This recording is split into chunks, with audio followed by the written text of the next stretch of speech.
Hola amigos, hoy les voy a contar una creepy que me encontré, se llama Oblivion. Sus ojos se abrieron de repente. La grisácea claridad de una luz que parecía venir de todas partes hirió sus pupilas. ¿Cuánto tiempo llevaba dormido? No lo sabía con certeza. Su cabeza daba vueltas y sentía los miembros entumidos. Dios, qué frío tan horrendo le invadía. Se incorporó lentamente y miró, confundido, la habitación en la que se encontraba. ¿No era ese su cuarto de siempre, su lugar seguro? No sabía bien cómo o por qué, pero las cosas se veían diferentes.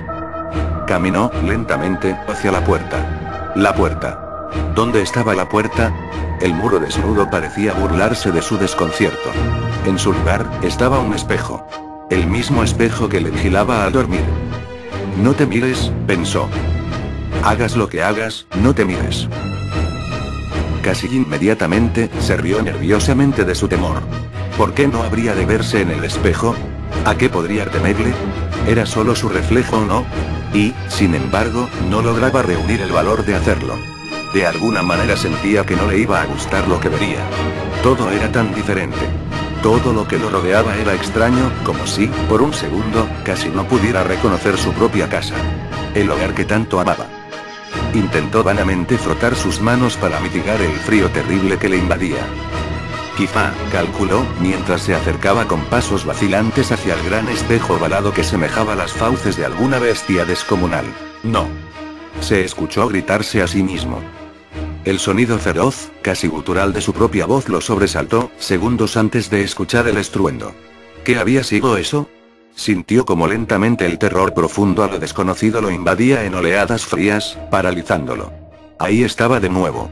Rumores, ruidos indeterminados se escuchaban por doquier, semejantes a arañazos detrás de las paredes, o al martilleo incesante de un centenar de dedos acechándolo a través de las ventanas. Por el rabillo del ojo creía ver rostros, difuminados, en movimientos sinuosos. Criaturas aformes que se aproximaban hacia él con grandes muecas, sonrisas vacías que lo llenaban de espanto. Sentía manos que rozaban su espalda erizando sus cabellos. Le parecía escuchar la respiración pesada de alguien, o algo que lo espiaba. Así había sido por demasiado tiempo. Más del que podía recordar. Y ese maldito frío. Cerró los ojos, apretó los dientes e intentó distraerse, cubrió sus oídos con las manos y comenzó a hablarse a sí mismo en voz alta, tratando de recuperar la calma. Había funcionado. Las imágenes aterradoras se habían marchado. No había más ruido que el sonido temeroso de sus propios pasos, avanzando, trastabillando por el pasillo. Sin apenas saber cómo, había logrado salir de su habitación. Aquí afuera el frío había menguado, haciéndose más sutil. Pero el brillo mortecino de la luz que se colaba suavemente por debajo de las puertas y a través de las rendijas formaba sombras y siluetas en las paredes que hacían que un sudor helado y viscoso le empapara la frente y el cuello. Tuvo la sensación de que no estaba solo. Una repentina corriente de aire agitó con violencia las cortinas llamando su atención hacia el ala de la casa que se hundía más en la penumbra. Un extraño resplandor provenía de aquel rincón. Se acercó conteniendo el aliento, con los músculos tensos, los ojos vidriosos y en la lengua una extraña sensación pastosa. Y entonces los vio.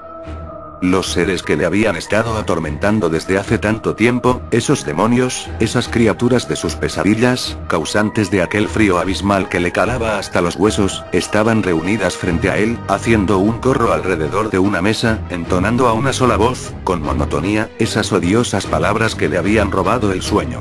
Padre nuestro que estás en los cielos, santificado sea tu nombre. Bendice Señor esta casa, aleja de ella al espíritu que perturba a los que tienen aquí su hogar, llévatelo lejos a que pague sus culpas y deje en paz a las personas que aquí moran. Amén. Su vista se nubló y una intensa sed de sangre se apoderó de todo su ser. ¿Con qué querían echarlo de su hogar, de su refugio? Esta vez, era hora de actuar. Ya veremos, susurró mientras avanzaba flotante y furioso hacia ellos, con una fina sonrisa en sus labios. El resto fue rápido. Esas criaturas eran tan frágiles. Un poco de fuerza aquí, un movimiento certero acá, y sus cuellos se rompían como delicadas ramas.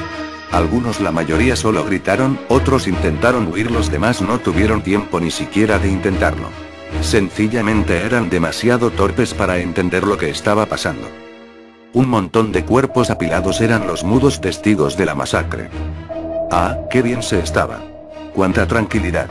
Ya no había miedo, no más sombras amenazadoras en las paredes, ni ruidos que perturbaran su descanso. El frío también se había marchado. Ahora solo le quedaba una intensa hambre. Me pregunto si, murmuró complacido, mientras arrancaba con ansiedad un trozo de carne. Sí. Aún disfruto el sabor de la carne humana. Y sonrió. Todo había concluido. Al fin podía volver a descansar. También algo extra: si quieren ver la casa de los dibujos y demás series, visiten esta página Xvideo, la pondré en la descripción.